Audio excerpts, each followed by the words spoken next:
Next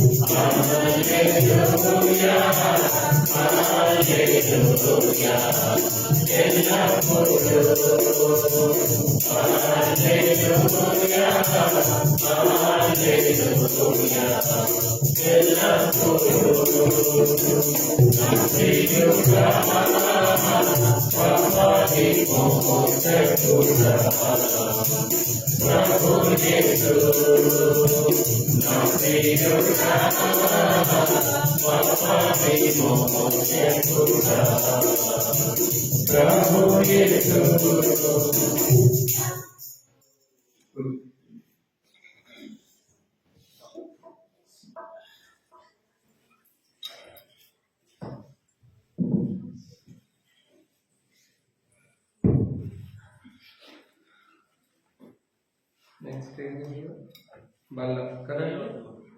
బల్ల వర్తమానంలో పరీక్షించుకొని బల్ల పాల్గొన్నారు కదా. కాబట్టి అట్లాంటి 11 అధ్యాయం ఏమంటున్నారు తెలుసుకునే భాగంలో 11వ అధ్యాయము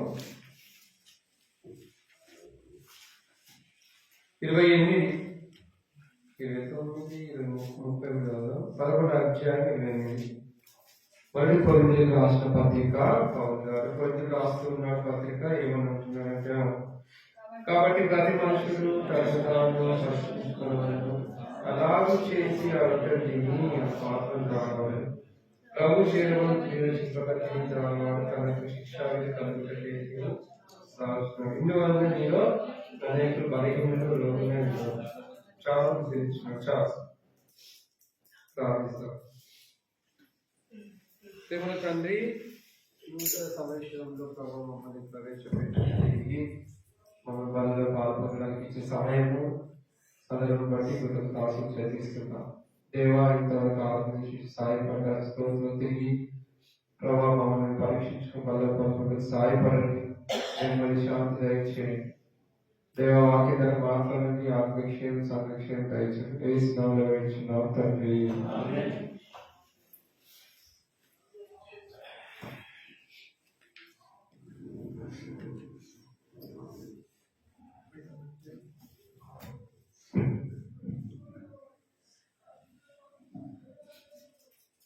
కాబట్టి ప్రతి మనుషుడు ఏం చేయాలంటే తను తాను పరీక్షించుకోవాలంట.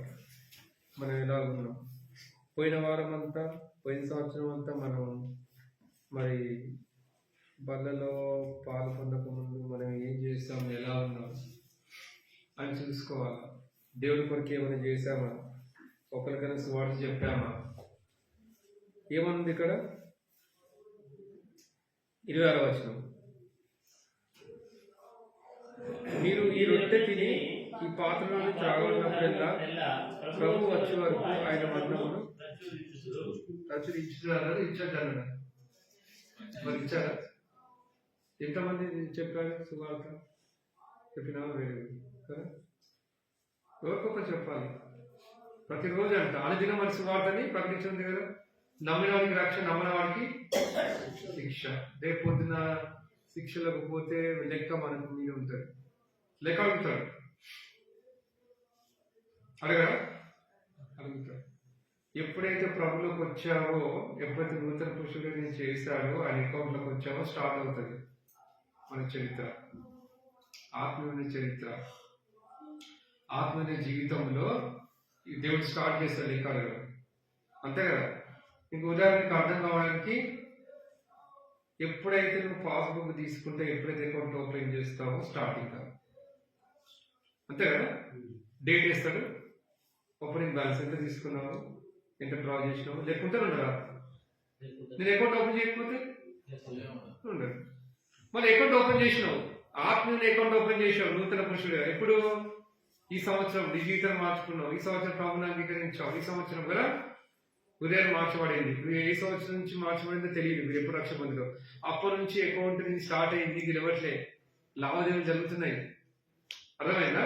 ఇది అర్థమవుతుంది, అర్థం కావడం చెప్తుంది. ఎగ్జాంపుల్, లావాదేవీలు జరుగుతున్నాయి ఆత్మీయంగా. ఎక్కడెక్కడ పడిపోయామో, ఎక్కడెక్కడ కదండి క్షీణించామో, వాక్యం ద్వారా ఏమవుతుంది మనకి దేవుడు తెలుపుతా ఉన్నాడు.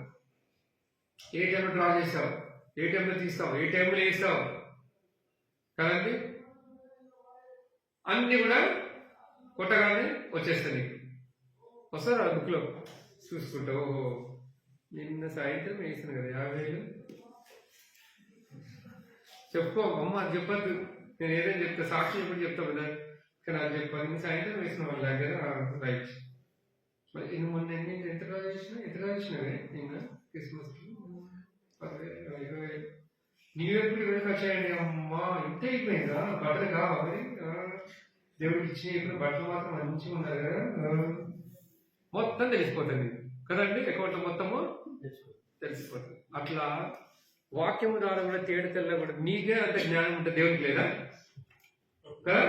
చరిత్ర మొత్తం చెప్తాడు, అందుకే అన్నాడు కదా ఏమని, నా మరణాన్ని ఎంతమంది ప్రచురించాడు, నా గురించి ఎంతమందికి చెప్పావు కదండి. పనివాడి జీతానికి పాత్రుడు.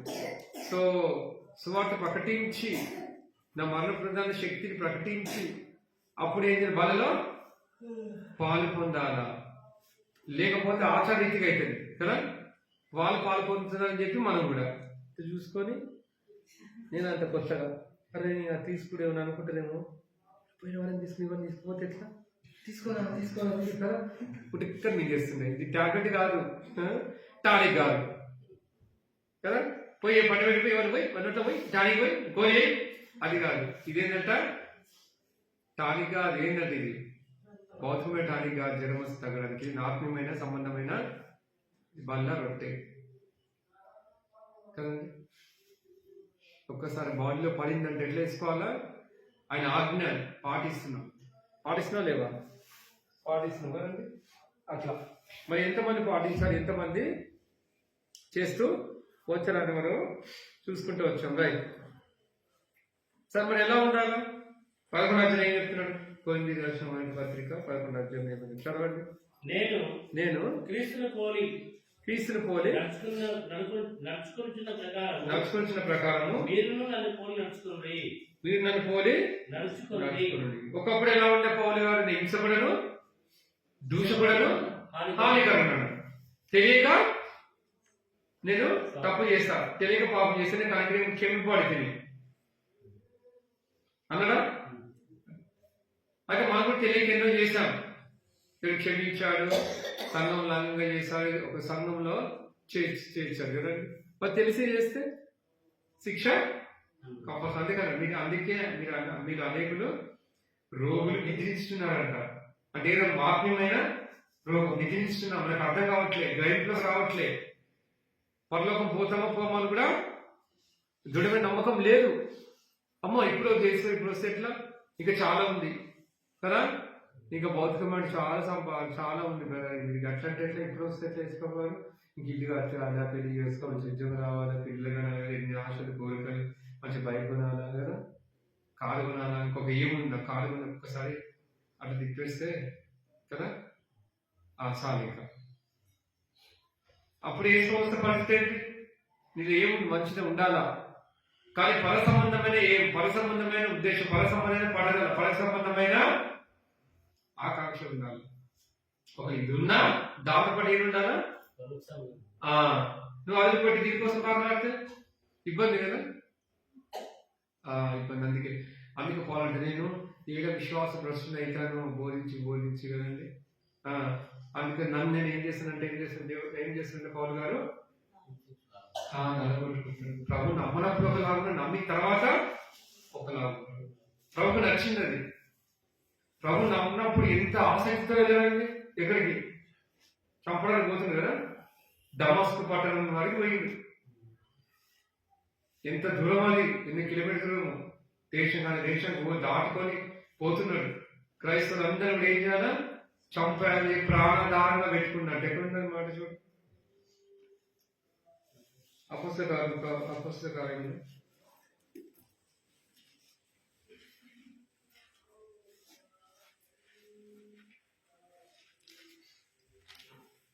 9వ అధ్యాయం ఉంటుంది.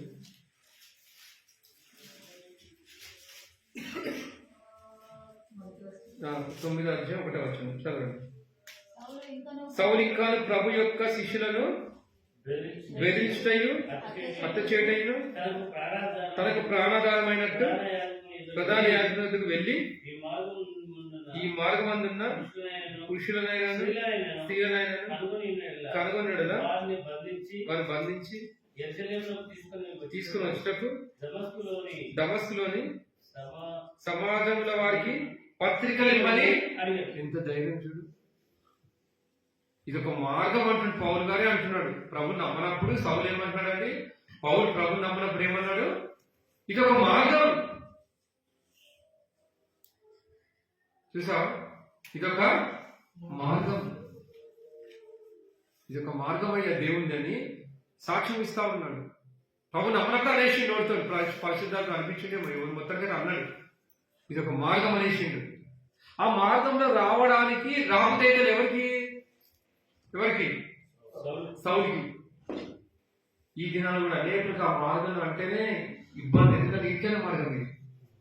క్రైస్తవ జీవితం అంటే ఇరికైన మార్గం, పూలబాట కాదు. ఏం మాట ఇది? ముళ్ళబాట. పూలబాట అనుకుని వస్తాం, తర్వాత తెలుస్తుంది కదా ముళ్ళబాటనే పర్లేదు. ఆ ముళ్ళు గుచ్చుకుంటుంటేనే దాన్ని నడుస్తుంటేనే దేవుని యొక్క శక్తి, ఆయన కృప, ఆయన ఆధారం కదా, ఆధారపడడం, ఆయన యొక్క ఆదరణ, ఓదార్పడం మనకి తెలుస్తా ఉంటుంది, వస్తూ ఉంటుంది. ఏమనుకుంటా పౌలు? హత్య చేయడం తన ప్రాణాధారమైనట్టు అంటే అది హత్య చేస్తేనే నేను జీవిస్తా, లేకపోతే జీవించండి. ఇది తింటేనే నేను జీవిస్తా, ఈ తింటే నా బ్రతుకు జీవితం కొనసాగినట్టే, ఇది ఉంటే చాలు ఇక నేను బతికినట్టే అంటాను కదా. అట్లా చంపితే కథం కదా, నేను అన్నం తిన్నట్టే అంతే కదా. వాడి పోత కథం. హ్యాపీ డెత్ డే జరిగించుకుంటా అంటారు కదా. Happy birthday, happy death day. మొన్న తిన మబ్బా పోయింది నేను తల్లి ఎంత హింసించిండు అమ్మోది. ఇంకున్నాడు ఉన్నాడు కదా. అందరికి స్వార్థ పత్రికలు పంచిపెట్టకుండా కానీ బీజేపీ ప్రభుత్వం వీళ్ళందరూ కూడా ఇలా వస్తున్న ఆటంకపరుస్తూ ఉన్నాడు. క్రైస్తవులు అంటేనే మండి పడతా ఉన్నారు కదండి. ఆ కాలంలో ఉన్నారు పౌలు లాంటి సౌలు లాంటి మనిషి ఈ కాలం కూడా ఉన్నారు. స్వార్థ ఇప్పుడు ఏం చేస్తారండి? ఆపుతా ఉన్నారు. అయితే ప్రాణాధారమైనట్టు పెట్టుకొని ప్రతి ఒక్కరిని కంకణ కట్టాడు కదండి. అంటే ప్రభుని నమ్మని జీవితం, ఆ పట్టుదల, ఆ ఆసక్తి ఏంటంట ఆ దేవుడు నచ్చింది కదండి. రక్షించుకుంటాడు. ఆ ఆసక్తి ఇప్పుడే అంత చూపిస్తున్నాడు కదా. ప్రభుని నమ్మిన తర్వాత కూడా ఇంకెక్కువ చూపిస్తాడు. నిజంగా చూపించింది కదండి. ప్రభుని నమ్మనప్పుడు ఏ ఆసక్తితో అయితే ఉండి చంపుతున్నాడో, మనుషుని చంపేస్తా ఉన్నాడు, ప్రభుని నమ్మిన తర్వాత కూడా అదే ఆసక్తి అనేది అందరికీ మరి నీకు నాకుందా? ఏమన్నా ప్రభుని నమ్మినప్పుడు ఒకలాగా ఉంటున్నాం, ప్రభు నమ్మిన తర్వాత కూడా పేరుకు నమ్ముకుని నేను కూడా వేసుకుని నమ్ముకున్నా నేను కూడా అని అనుకుంటా. కానీ మరి ఎంతమంది బతికిస్తున్నాం మనం? ఒకసారి బాగా ఆలోచించండి. పౌలు గారు నమ్మనప్పుడు అదే ఆసక్తితో అందరిని చంపుతూ పోయాడు. అదే పౌలు బతికిస్తా వచ్చాడు. ఎట్లా? ఆత్మీయంగా అందరినీ. నువ్వు చంపుతున్నావు, బ్రతికిస్తున్నావా? హత్య చేస్తున్నాడంట పౌలు అందరినీ కదా. నువ్వు ఎట్లా హత్య చేస్తావు తెలుసా? మాటతో హత్య చేస్తున్నావు అంతే. అక్కడ చచ్చిపోవాలి ఇక, నీ మాటలే పడిపోవాలి. ఏం మాట్లాడుతూ అయిపోయింది పౌచ్. చూసారా? పౌలు ఏమో హత్య చేసుకుంటూ పోయిండు, కానీ మనం ఎలా హత్య చేస్తున్నామంట? మాటలతో హత్య చేస్తున్నామంట. నేను మీతో చెప్పినది ఏమనగా కదా అనగా భద్రత వార్త. నరహత్య అంటే ఏమనుకుంటా? కత్తి తీసుకొని పొడిచాం అనుకుంటున్నావా? నువ్వు అనుకుంటావు కత్తి పొడదు కదా, నేను బాగున్నాను అనుకుంటామని. మాటలతో హత్య చేస్తున్నావు, గాయపరుస్తున్నావు కదండి. పలానా సోదరి గాయపరచబడింది, పలానా సోదరి గాయపరచబడిన మాటల ద్వారా అయ్యో ప్రభా నన్ను క్షమించండి. సిస్టర్ గాయపరచబడ్డావా? బ్రదర్ క్షమించు ఈ సంవత్సరం కదా. అందుకని సమాధానం వెతికి వెంటాడని అన్నాడు కదండి. సమాధానాన్ని వెతికి వెంటాడాలంట. సమాధానం వీలంత వరకు సమాధానం పడ్డ తర్వాత బలలో నీ అర్పణ రోజు పెట్టుకోవాలి అన్నాడా. అలవాటు అయిపోయింది. నేను తీసుకుంటా, ఉడిక దిగుతా కదా.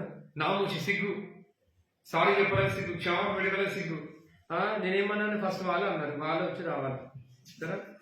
వాళ్ళు వచ్చి ఏం చేయాలి, నేను సారీ చెప్తే అప్పుడు ఓకే, నేను తగ్గించుకుంటానా, నేను 2 ఆకులు ఎక్కువ చదివినా. వాడు బీఈడీ అయితే నేను బీఈడీ, నేను పిహెచ్డీ చేసిన అన్నది కదా.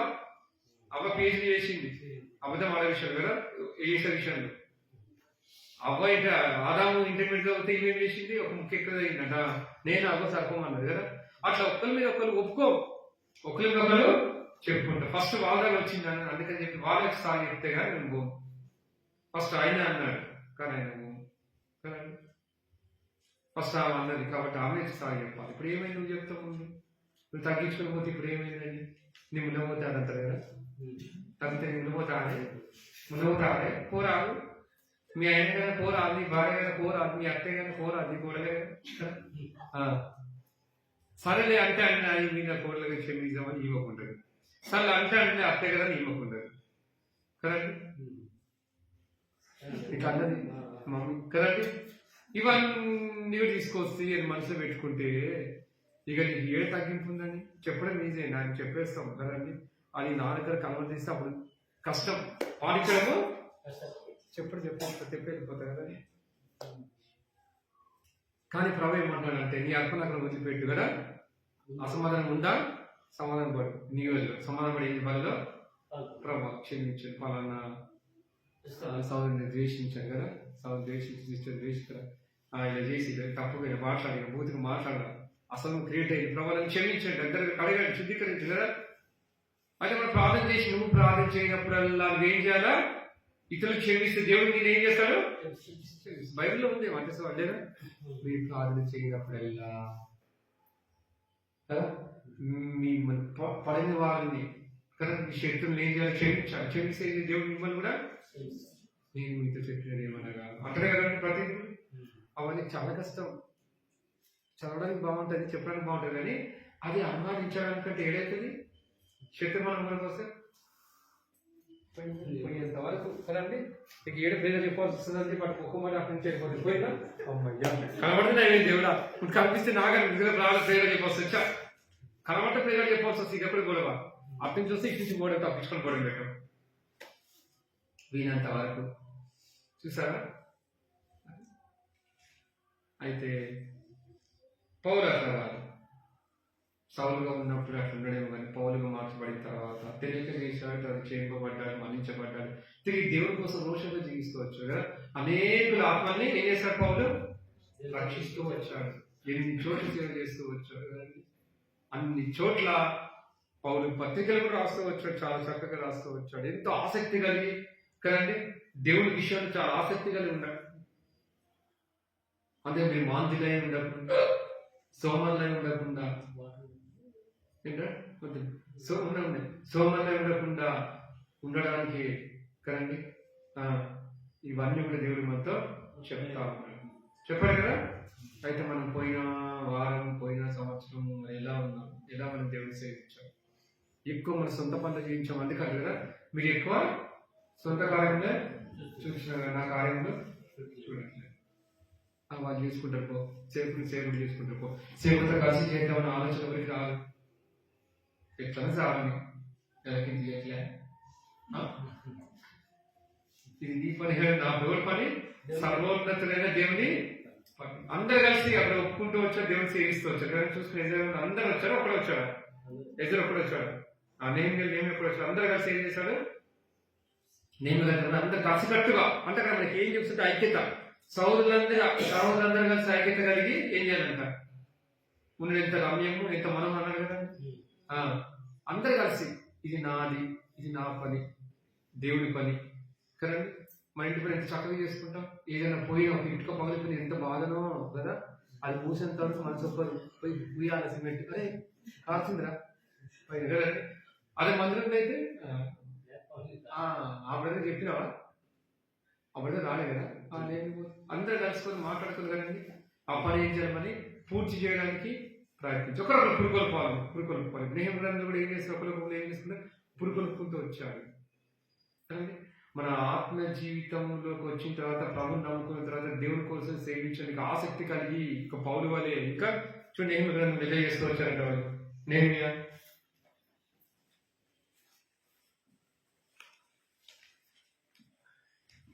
చదవండి ఎలా అధ్యాయం అది నెహెమ్యా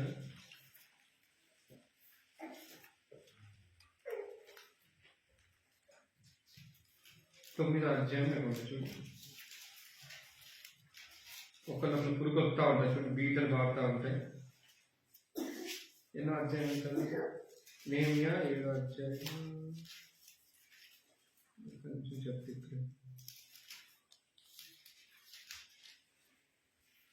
నెహెమ్యా గ్రంథము 7వ అధ్యాయం 7వ అధ్యాయం 4వ అధ్యాయం ఉంటుంది. 4వ అధ్యాయం నెహెమ్యా గ్రంథం 4వ అధ్యాయం. ఒక్కరినొకరు పురుకొలుపుకుంటూ ఒక్కరినొకరు సహకరించుకుంటూ 4వ అధ్యాయం 7వ వచనం చదువు. 7, 9 సన్బల్లాటును, టోబియాను, అరబీయులను, అమ్మోనీయులను, అస్డోదీయులను, యెరూషలేము యొక్క గోడలు కట్టబడననియు బీటలన్నీ కప్పబడననియు వినినప్పుడు, బీటలు అనేది తెలుసు కదండి, ఏంటి పర్వాలు కదా, ఆ పగుళ్ళు పగుళ్ళు ఆ పగుళ్ళు ఉన్నప్పుడు ఏం చేద్దాన్ని ఏం చేయాలంట, కప్పాలంట. అయితే మన ఆత్మ జీవితంలో కూడా ఎన్నో పగుళ్ళు ఉంటాయి, ఉండవా? ఇటు ఆత్మీయంగా చూసుకున్నా భౌతికంగా చూసుకున్నా అది సరి చేసుకోవాలా. ఒక ఇంటిని ఏదైతే సరి చేసుకుంటామో దేవుని మందిని సరి చేసుకుంటూ మన ఆత్మ జీవితం కూడా ఏం చేయాలా, పగుళ్ళు చూసుకోవాలి. ఎక్కడ ఉన్నాయి ప్రభావ, నా ఆత్మ జీవితం ఎక్కడ పగిలిపోయాను నేను కదండి, అక్కడ కట్టుకోవాలా వాక్యం ద్వారా. పౌలు కట్టుకున్నాడు కదండి, పౌలు కట్టుకుంటూ వచ్చాడు. ఎక్కడ విశ్వాస ప్రశ్న అయిపోతే తను ఏం చేసి నల్లగొట్టుకుంటూ వచ్చాడంట. కొట్టుకున్నా లేదా, తన శరీరాన్ని నల్లగొట్టుకున్నాడంట. ఎక్కడ ప్రశ్న అయిపోతానో, ఎక్కడ దేవునికి దూరం అవుతానో, ఎక్కడ దేవునికి దూరంగా చేస్తానని చెప్పేసి కదండి. ఆ పగుళ్ళని కూడా మనం ఏం చేయాలండి, సరి చేసుకోవాలా. ఇంకా 8వ వచనం మిగులు కోపపడి వచ్చి పని ఆటంకపరచాలని వారందరిని కట్టి మమ్మల్ని కలతపరచగా. అంటే కలతపరిచే పరిస్థితులు కూడా వస్తాయి మన ఆత్మ జీవితంలో, గుర్తుపెట్టుకోండి. మనల్ని కట్టేటప్పుడు వస్తాయి, ఆత్మీయమైన కట్టేటప్పుడు వస్తాయి, ఆత్మీయంగా కదండి. అన్ని విధాలుగా ఎక్కడైనా సరే, ఆఫీసులో కావచ్చు, సంఘంలో కావచ్చు, ఎక్కడైనా కావచ్చు, కుటుంబం కలతపరిచే పరిస్థితులు వస్తాయి. కలతపరిచే ప్రజలు కూడా ఏం చేస్తారు, బయలు అయితే అప్పుడు ఏం చేయాలంటే చూడండి, మేము ఆ దేవునికి ప్రార్థన చేసి ప్రతిదిన ప్రార్థన చేసి ఎలా జీవించారు, ఎలా చేయాలని చెప్పేసి దేవుని అడుగుతా వచ్చారు వాళ్ళు కదా. వారి భయం చేత రాత్రి మగళ్ళు కావలించి మీ ఎవరైతే పని ఆటంకపరిచే వాళ్ళు వస్తారో వాళ్ళు ఏడు ఆటంకపరుస్తారని చెప్పేసి ఏం చేస్తారంటే భయం చేత వాళ్ళని కావలి ఉంచారంట. 10వ వచనం అప్పుడు యూదావారు బరువు మోయవారి తగ్గిపోయిన. ఒక్కొక్కసారి ఎలా ఉంటుందంటే ఆత్మీయ క్షీణిస్తాం, ఆత్మీయ బలం తగ్గిపోతుంది. భౌతికం కానీ ఏదైనా చేస్తే అప్పుడు కదండి మన ఆత్మ బలం అనేది ఏమవుతుందంట, తగ్గిపోతుంది. విశ్వాస బలం తగ్గిపోతుంది, ఆత్మీయంగా క్షీణించే పరిస్థితులు వస్తాయి. అయినప్పటికీ ఎవరు చూడాలా, యేసు వైపు చూచు పందరంగంలో ఒప్పుకొతో పరిగెత్తాలని చెప్పి హెబ్రీ రాష్ట్ర పత్రిక 12వ అధ్యాయం 1వ వచనంలో సెలవిస్తున్నది. ఆయన వైపు చూడట్లే మనము. ఎప్పుడైతే ఆయన తట్టు చూడగా వారికి వెలుగు కలిగింది. కాబట్టి ఆయన తట్టు చూస్తే మనకి వెలుగు కలుగుతుంది, ఆయన తట్టు చూస్తే మనకు నిరీక్షణ కలుగుతుంది, ఆయన తట్టు చూస్తే మనకు బలం కలుగుతుంది. ఆయన తట్టు చూస్తే ఏమవుతుందంటే మనకు ఆత్మీయమైన ఆహారము లభిస్తుంది. అందుకే వీళ్ళు ఏం చేస్తుంటే ప్రార్థన చేసి అనగా ఆయన తట్టు చూస్తాడు. దానిలో తట్టు చూస్తాడు, ఆయన తట్టు చూస్తాడు.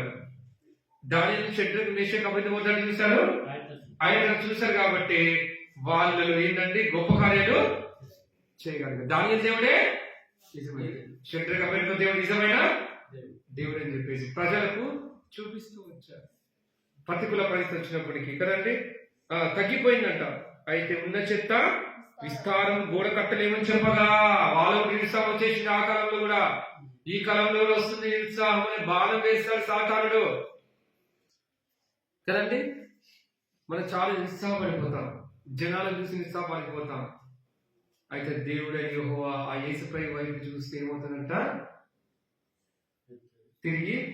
అందుకే శాంసన్ కూడా ఏం చేశాడండి, అంతమంది 1000 మందిని కొట్టాడు కదా, దవడైపోతాం కొట్టించి కోరేపిస్తాడు. అయ్యా నేను 1000 మందిని కొట్టాను, దవడైపోతావు, గాడి దవడైపోతావు, ఇప్పుడు నా ప్రాణము సమస్యలిపోయింది నీళ్ళు లేక అని ఎవరైతే చూసారు, దేవుడు వైపు కూడా చూసారో ఆ గోతిని తీసి ఆ నీళ్ళు లేని స్థలంలో కూడా అరణ్యంలో దేవుని అడవిలో ఏం చేసిండు, నీళ్ళని ఆ గోతిని చీల్చి నీళ్ళు వచ్చినాడు తప్పని. అంటే దేవుడు సంబంధం ఏదైనా చేయగలుగుతాడు. బండ నుంచి నీళ్లు పుట్టించాడు. కానీ మనం విశ్వాసం ఉంచాం. కొన్నిసార్లు విశ్వాసం కోల్పోయే పరిస్థితులు వస్తాయి. చూస్తుంది క్షీణించిపోయాడు కదా, బలం ఉడికిపోయింది. అయ్యా ఏంటి పరిస్థితి అన్నాడు. అయితే మళ్ళీ బలం తెచ్చుకుంటా ఉన్నాడు. చూడండి 11వ వచనం చదువు. మా విరోధులను వారు తెలుసుకోనకుండాను చూడకుండాను మనము వారి మధ్యకు నిలబడి వారి చంపి పని ఆటని పరిశుద్ధం అనేది చూసారండి. అలాంటి పరిస్థితి వచ్చిందో మన ఆత్మ జీవితాన్ని కూడా సన్నగించడానికి, క్షీణింపజేయడానికి, నిరుత్సాహపరచడానికి, ప్రభువులు ఎదగడానికి, వాళ్ళలో పాల్గొనడానికి ఎన్నో కూడా వస్తాయి. వచ్చినా కూడా నెక్స్ట్ ఇంకేమంటాడు? 11వ వచనం 12వ వచనం. మా శత్రుల యొద్ద నివాసులైన యూదులు వచ్చి నలుదిక్కుల నుండి మీరు మాకు సహాయకులకు రావాలని మాటి మాటికి చెప్పాడంటే మాకు సహాయకులకు రండి అని కదండి. అప్పుడు వచ్చినప్పుడు కలిసి కట్టిగా ఏం చేశారండి, వారి పని కొనసాగిస్తూ వచ్చారు, జయము పొందుతూ వచ్చారని మనకి ఈ అధ్యాయంలో కనబడతాము. కాబట్టి పని విస్తారంటే పని అంతా కదా. ఇప్పుడు ప్రేమ ఉంది చేయాలా, వంట చేయాలా, కూరగాయలు కట్ చేయాలి, ఇవన్నీ కూడా మనం చూస్తూ ఉన్నాం కదండి. చలికి చేయబుద్ధి కాదు, అయినప్పటికీ ఒకరికొకరు పురుగొల్పుకొని కదండి. విస్తారమైన చెత్త ఉన్నది, విస్తారమైన కూరగాయలు ఉన్నాయి, ఏం చేయాలి? అందరు కలిసినట్టుగా ఏం చేయాలి? ఒకరి భారం ఒకరు భరిస్తూ, ఒకరినొకరు సాయిస్తూ, ఒకరినొకరు ఓల్చుకుంటూ ఏం చేయాలి? దేవుడికి పని ఏం చేయాలా? ముందుకు సాగించాలి. అప్పుడే సమాధానం, శాంతి, నెమ్మది, ప్రభుకు సంతోషం ఉంటుంది కదండి. ఇప్పుడు పౌలు ద్వారా దేవుడు సంతోషపడ్డా, దుఃఖపడ్డా? సంతోషపడ్డాడు. పౌలు ద్వారా ఏం చేసి దేవుడు సంతోషం కలిగింది. చివరికి ప్రాణాలే అర్పిస్తూ వచ్చాడు కదా. నేను ప్రాణాత్మకంగా పోయబడుచున్నాను, ఎందుకంటే సమయము అయింది. కాబట్టి మనం కూడా అందరం కూడా దేవుని బిడ్డలందరూ కూడా ఏం చేయాలా? దేవుని కోసం ప్రాణాలు పెట్టలేకుండా కదండి. తప్పదు. చివరికి ఏంటి కదండి, దేవుని పని చేసి చివరికి ఏం చేయాలి? మనము మంచి సాక్ష్యం సంపాదించుకొని మనం వెళ్ళలేకుండా. అందుకని అక్కడ మీరే సాక్ష్యం ఎక్కడండి? లూకాసు వార్తలో పౌలుకు మంచి సాక్ష్యం సంపాదించుకొని పోయాడు. చూడండి, నెహెమీయా కూడా మంచి సాక్ష్యం సంపాదించుకొని వెళ్ళిపోయాడు ఆత్మ జీవితంలో. లూకాసు వార్త చూడండి ఏమంటాడు కొత్త నిబంధనలు. లూకాసు వార్త మత్తయి, మార్కు, లూకా చివరి అధ్యాయం. ఈ సంవత్సరం ఎలా ఉండాలంట దేవుని కొరకు? చివరి అధ్యాయము ఏమంటున్నాడు? 46 వచనంలో 46, 47, 48. దేనికి సాక్ష్యం? క్రీస్తు శ్రమపడి 3వ దినమున లేచిననియు యెరూషలేము మొదలుకొని సమస్త జనములలో ఆయన పేరిట మారు మనసును పాపక్షమాపణయు ప్రకటింపబడింది రాయబడి ఉన్నది. ఈ సంగతి మీరే సాక్షులు. ఎలా ఉండాలి? నూతన సంవత్సరంలో మనము ఎలా ఉండాలంట? సాక్షులుగా ఉండాలి. ఈ యొక్క పట్టణంలో, ఈ యొక్క ఊళ్ళో సాక్షులు ఉండాలి. అరే వాళ్ళని చూస్తే నిజం క్రైస్తవులుగా, వాళ్ళని చూస్తే ప్రభు నమ్ముకొని అనిపిస్తుందా కదా. మరి మాదిరిగా ఉన్నారు, నిజంగా ప్రభుని వాళ్ళని చూశాను అని చెప్పి అనేకులు ఎలా ఎలా రావాలా? మనం చూసి మనం మాదిరిగా ఉంటే వాళ్ళు ఆటోమేటిక్ ఏం చేస్తారు? వస్తారు. అందుకంటే పౌలు మీరే పత్రికలు అంటారు లేదా కదా. సువార్త చెప్పుకుని నిన్ను బట్టి, ఈ ప్రవర్తన బట్టి ఏం చేయాలా? ప్రభు నమ్ముకోవాలి. భక్తినకుల ప్రవర్తన, భక్తినకులు చూసి అనేక నమ్ముకునే వాళ్ళు కూడా ధైర్యమైన వాతావరణం. మెడికల్ షాప్ లో అయితే ఎలాంటి వాసన వస్తుందో, మందుల వాసన, అట్లా ఆయన దగ్గరికి పోతే ధైర్యమైన వాతావరణంగా కనపడుతుంది. కాబట్టి మన మందులోకి వచ్చి పోతానికి ఏం కావాలా? ధైర్యమైన వాతావరణం మనకు కనపడాలి. ఒకరు పురుకోవాలి, ప్రేయర్ సిస్టర్ ప్రేయర్ ఉంటుంది కదా, ఎక్కడికి వచ్చి రండి, కూర్చోండి, ఫోన్ చేయండి, మళ్ళీ వారం రండి మందిరానికి. ప్రతి ఆదివారం ఇక్కడ ఆరాధన జరుగుతుంది, వాక్యం అంతా చేస్తారు కదండి. సేపుడు మీకు ప్రార్థిస్తారని చెప్పి ఏం చేయాలి? మనము పురుగొల్పుగా ఉండాలా కదండి. అది దేవుడు కోరుతున్నాడు. కాబట్టి గత సంవత్సరంలో ఉండలేకపోయాను మేము. ఈ సంవత్సరంలో ఉండడానికి ఏం చేయాలా? ఉండడానికి దేవుడు ఏం చేసిండు? మనకి ఆయుష్ ఇచ్చిండు, సమయం ఇచ్చాడు. లేకపోతే ఎప్పుడో నరికేస్తుంది. ఏమంటాడు కదండి ప్రభు యజమాని నలుపుతా అంటే తోట వాళ్ళు ఏమంటాడు? అయ్యా ఇప్పుడు ఈ సంవత్సరం కాపు ఆసనం ఉంచుదాం, నరకుండా ఆకుల తోట నీళ్ళు వేస్తా, ఎరువు వేస్తా కదండి, నేను చూస్తా, సాగు చేస్తా, మందు వేస్తా కదండి అని చెప్పేసి ఆగు ఈ సంవత్సరం ఆగు అని అంటాడు. యజమానుడు కోపం వస్తుంది, తీసి పడేస్తాడు కదండి. యజమానుడు ఎవరు? దేవుడు. అది యేసుక్రీస్తు ప్రధాన యాజకుడిగా మన కోసం ఏం చేస్తున్నాడు? విజ్ఞాపన చేస్తాం. అది ఈ సంవత్సరం అన్నా ఫలిస్తారేమో, ఈ సంవత్సరం చూద్దాం పొలవలే దేవుడి కొరకు జీవిస్తాం, ఈ సంవత్సరం చూద్దాం ఒక నియమాలు జీవిస్తాం, ఈ సంవత్సరం చూద్దాం కానీ అనేక భక్తుల వల్ల జీవిస్తారేమో మన పితరులు అని చెప్పేసి దేవుడు ఈ సంవత్సరం నీకు ఏం చేసిన ఆయుష్ను పొడిగించి సజ్జలెక్కల నుంచి కదండి మనం పరీక్షించుకుని బల్లపు పాలు పొందడానికి సమయాన్ని కదండి ఆ యొక్క అర్హతని కదండి దేవుడు చూపిస్తూ వస్తూ మనకి ఇస్తూ వచ్చాడు. అవును తండ్రి, నేను గత సంవత్సరం గత వారం అంతా మీ కోరినంతగా సేవించలేక పోయాను, అనేకులు మాట ద్వారా బాధ పెట్టాను, హత్య చేశాను, నేను నన్ను క్షమించాను. సూటిపోటు మాటలతో హత్య చేశాను. సూటిపోటు మాటలు పలుకువారు కాదు బైబిల్ కదండి. కత్తిపోటు మాటలు కూడా నాకు ఎప్పుడు చాలా మా అక్క మాట కసక్కని ఉంచుకోబోతుంది అన్నప్పుడు ఉంది కాదు కదా. ఏమైనా నాకు చాలా బాధ చచ్చిపోతే ఆకలి ఆకలి అవుతలే, ఏడు ఆకలి అవుతుంది ఇంకా నీ ఒళ్ళంతా బాధే, నీ గుండెల్లో బాధ, నీ గుండెల్లో నొప్పి కదండి. ఎక్కడ నొప్పి? నీ గుండెలో నొప్పి. అమ్మ నాకు ఆకలి అవుతలేదండి, అవునా కాదు కదండి. ఎవరికైనా అంతే, నాకైనా అంతే, సేపులు కానీ ఎవరికైనా అంతే కదా. మేము మనుషులు కదా, ఎవరైనా మాట అంటే తినబుద్ధి కానీ ఆలోచిస్తూ ఉంటే ఎందుకు ఇట్లా కదా ఆకలి చచ్చిపోతుంది. మళ్ళీ దాన్ని అది పోయేంత బాధ పోయేంత వరకు ఆకలి కాదు కదా. ఇక బాధ అంతా పోయేంత అప్పుడు కదా లప లప లప లగలగా తాగిచ్చేస్తుంది మనిషి పద్ధతి కదా. అయితే చూడండి ఎంత చక్కగా చెప్తాము, మీరే సాక్షులు అని చెప్తాము. ఇది మనం చూసుకుంటూ పోతే కదండి అనేక భక్తులు దేవుని కొరకు జీవించి ఆ పరలోకాన్ని ఏం చేశారు? సంపాదించుకున్నారు. కాబట్టి మనం కూడా ఏం చేయాలా? ఆ పరలోకాన్ని సంపాదించుకోవడానికి అందుకు ఒక మాట అంటారు, మీరు అనేక సేవలు అనుభవించి దేవుని రాజ్యంలో ఏం చేయాలి? ప్రవేశింపాలని చెప్పి బైబిల్ చెప్తా ఉంది. కాబట్టి ప్రభు కొరక ఈ సంవత్సరం మనం ఏం చేయాలా? ఫలించాలని ఉంటారు. మీరు బహుగా ఫలించినచో శిష్యులై ఉండదు. ఈ రీతిగా ఫలించిన శిష్యులై మీరు ఉండదు. లేనిచో ఏం చేస్తారంట దేవుడు కోతకాలంలో అటు ఇటు చేసి చివరిలో ఏం చేస్తారు? చెత్త ఒక వైపు మంచి ఒక వైపు పక్కన పెట్టేసి కాలుస్తున్నారు కదా, కాల్ చేస్తారు. అది తీర్పు దినాల్లో జరుగుతుంది. చూస్తాడు కదండి.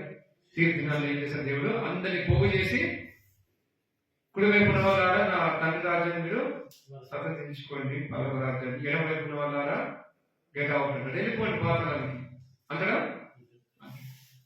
అయ్యో ప్రభా నేను బోధ చేసిన, అయ్యో ప్రభా నేను పాడుకోలేదు, అయ్యో ప్రభా నేను చిత్తం నెరవేర్చలేదు నాయన, నేను అనుకున్నట్ల రీతిలో చేయలేదు, నువ్వు అనుకున్న రీతిని ఉండలేదు, నువ్వేం చేసేది లాభం, నేను చెప్పినట్లుగా నువ్వు చేయలేదు, నా చిత్తమైన కాకపోలేకపోయావు కదా, నువ్వు బహుగా ఫలించలేకపోయావు. ఎన్నిసార్లు ట్రై చేసి ఎన్నిసార్లు నీకు హెచ్చరించినా కదా, ప్రతి వారం హెచ్చరించిన, పాటలు హెచ్చరించిన, వాక్యం హెచ్చరించిన, ప్రార్థనలు హెచ్చరించగలను, ఇతరులు హెచ్చరించినావు, ఎన్ని చేసినా కానీ నువ్వు లోపడలేదు. కాబట్టి తీర్పులకు నువ్వు వచ్చావు అంటాడా దేవుడు. కాబట్టి అవును ప్రభావ మేము చెప్పేవారు మనం చేసేవారుగా లేవు నాయన కదండి. ఒకరికి పురుకొల్పనలు లేవు నాయన, ఒకరికి సహకరించిన వాళ్ళు లేవు నాయన. కానీ ఇప్పుడైనా కలిసికట్టుగా సహకరించి కదండి మీ యొక్క పని జరుగుటకు అన్ని కదండి చేయటకు నాకు శక్తిని దయచేయండి, సేపుడితో కలిసి చేయగలిగే శక్తి నాకు దయచేయండి అని చెప్పి మనం ఏం చేయాలంటే మనం తీర్మానించుకునే వాళ్ళని ఉండాలా కదండి, తీర్మానించుకున్నా ఉండాలి. కానీ చూద్దాం ఇంకో మాట తర్వాత ఇంకేమంటారు అపసరకారులు తీతు రాసిన పత్రిక, తీతు రాసిన పత్రిక ఏమంటారు?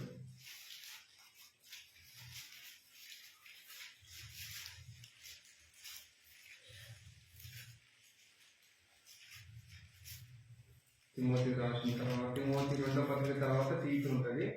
తీతు 2వ అధ్యాయం ఏమని చెప్తున్నారు? 10వ వచనం తీతుకు రాసిన పత్రిక 2వ అధ్యాయం పౌలు గారు ఏం చెప్తా ఉన్నారు? 12వ వచనం రెండో అధ్యాయము 12వ వచనం చదవండి. మనము భక్తిహీనతను ఆ, ఇహలోక సంబంధమైన దురాశలను విసర్జించి శుభప్రదమైన నిరీక్షణ నిమిత్తము అనగా మహాదేవుడు మహాదేవుడును మన మన రక్షకుడైన యేసుక్రీస్తు మహిమ యొక్క ప్రత్యక్షత కొరకు ఎదురు చూస్తూ ఈ లోకంలో స్వస్థ బుద్ధితోను నీతితోను భక్తితోను బ్రతుకుచుండాలని మనకు బోధించుచున్నది. ఎవరు బోధించున్నారంట? బైబిల్ దేవుడు. నీతితోను ఇంకా భక్తితోను బ్రతుకుచుండాలని మనకు. అయితే నీతితో భక్తితో ఎవరు బతుకుతున్నారు? ఎవరు బోధిస్తున్నారంట? ఎవరు బతికారంట? ఆ పాత కాలంలో యోసేపు కదా, నీతితో భక్తితో దేవుని భయంతో ఏం చేసిండు? జీవించిండు. కాబట్టి యోసేపు ఫలించేది కొమ్మ. మీరు బహుగా ఫలించినచో దేవుని మహిమ కలుగుతున్న శిష్యులుగా అవుతారు కదండి. అయితే యోసేపు ఏం చేసిండండి? నీతితో భక్తితో దేవుని భయంతో బతకాడు. కాబట్టి యోసేపు ఫలించేది కొమ్మ.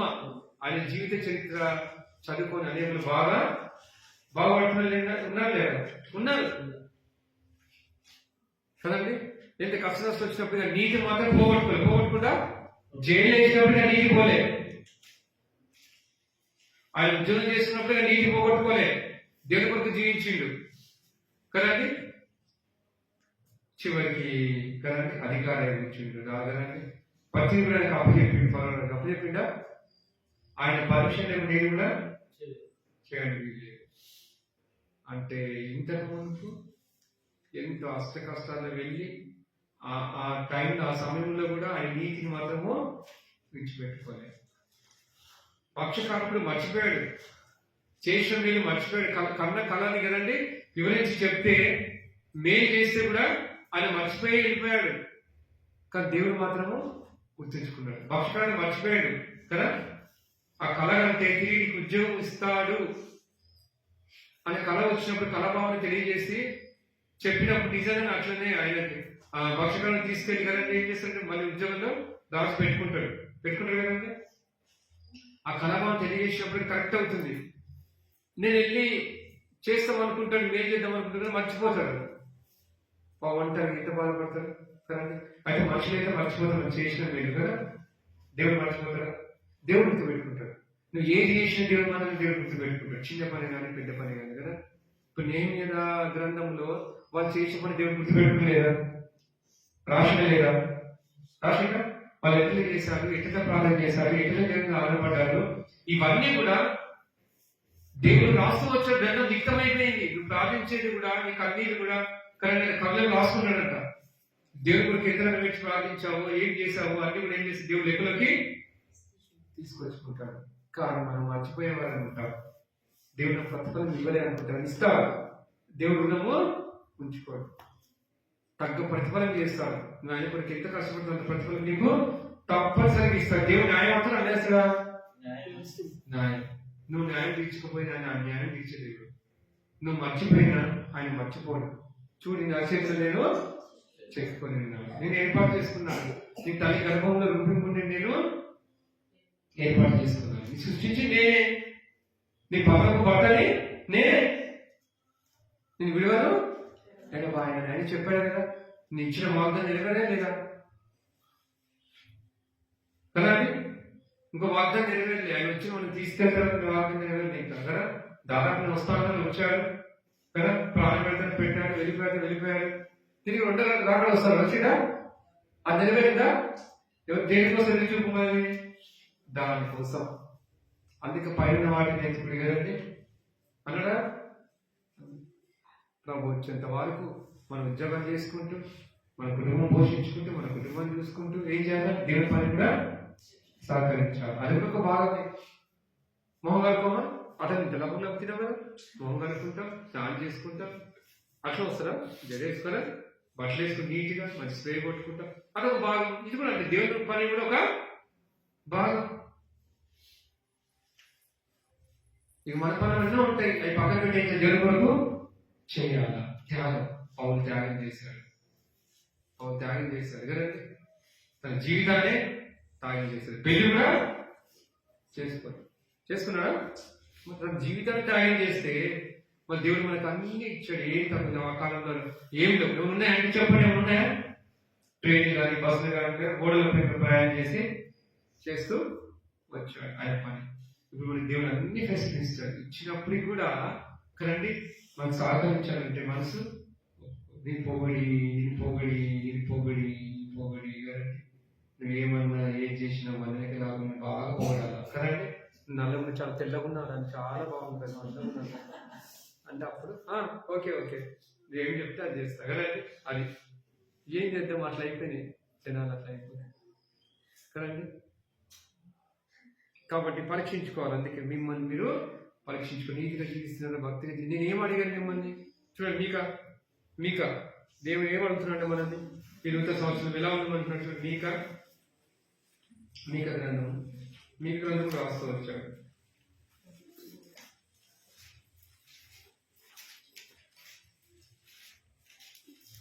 మీకా గ్రంథం చూసుకొని మనం బలలో పాల్గొనడం సంవత్సరం. మీకా గ్రంథం 6వ అధ్యాయం 8వ వచనం. 6వ అధ్యాయం మీకా గ్రంథం 8వ వచనం. మనుషుడా, ఏది ఉత్తమమో అది నీకు తెలియబడి ఉన్నది. న్యాయము నడుచుకుంటూ కనికరమును ప్రేమించటయు దీన మనసు కలిగి దేవుని ఎదుట ప్రవర్తించటయు ఇంతే కదా నేను అడుగుతున్నాను. ఇవన్నీ ఎవరు కనబడుతున్నాయి మనకి? పాత నిబంధనలో యోసేపులో కనబడుతున్నాయి కదా. దీనత్వం కలిగి ఉన్నాడు, కనికరం కలిగి ఉన్నాడు కదండి. ఇంకా న్యాయంగా నడుచుకుంటూ వచ్చాడు యోసేపు. ఇవన్నీ కూడా ఇతరులను ప్రేమిస్తూ వచ్చాడు కదండి. ఏది ఉత్తమమో ఇప్పుడు చూడు, ఎవరు ఉత్తమమైనది ఎత్తుకుంది? మత స్వార్థ ఎవరు ఉత్తమమైనది ఎదుగుంది? ఏమో ఎవరు ఉత్తమమైన ఎత్తుకుంది? మరియ కదా. తర్వాత మాత విశాలమైన పాలు పెట్టుకుంది. మరియ మాత ఉత్తమైంది ఎత్తుకుంది. అనే వాక్యంలో ఉంది జీవం కదండి, దీనత్వం, ఇంకా దేవుని ప్రేమించి అవన్నీ కూడా వాక్యం ఏం చేస్తే మనకి నేర్పిస్తుంది. అందుకే ఉత్తమైన ఎత్తుకుంది. మాటను అనేకమైన పనిపాట్లు విస్తారమైన పనిపాట్లు పెట్టుకుని వాక్యాన్ని మర్చిపోయావు కానీ కదండి. అయితే మరియ మాత ఉత్తమమైనదని ఎత్తుకుంది కదండి. అందుకే ఏది ఉత్తమమో అది నీకు తెలియబడింది. లేదంట న్యాయంగా నడుచుకున్నట్టయు కనికరమును ప్రేమించటయు దీన మనసు కలిగి దేవుని ఎదుట ప్రవర్తించు. అంతే కదా యెహోవా నిన్ను అంతే కదా దేవుడు అడిగింది. అయితే కొత్త సంవత్సరంలో మనం నడుచుకోవడానికి కదా, అలా ప్రవర్తించడానికి ఒక పౌలు అలా పౌలు వల్ల సేవించడానికి, యూసెఫ్లో ఫలించడి కొమ్మ అలా ఫలించడానికి దేవుడు మనకు చేయను గాక. కానీ పరిశోధించుకుందాం ఎక్కడెక్కడ దేవుడు దుఃఖపెట్టాము కదండి. గత సంవత్సరం అంతా ఈ సంవత్సరం ఆ రీతిగా దేవుడికి సంతోషపెట్టేలా ఉన్నాం. దేవుడు చెప్పినట్లుగా వాక్య ప్రకారం జీవించడానికి మనం ప్రయత్నిద్దాం. ఒకరిద్దామా, ప్రార్థన చేద్దామా?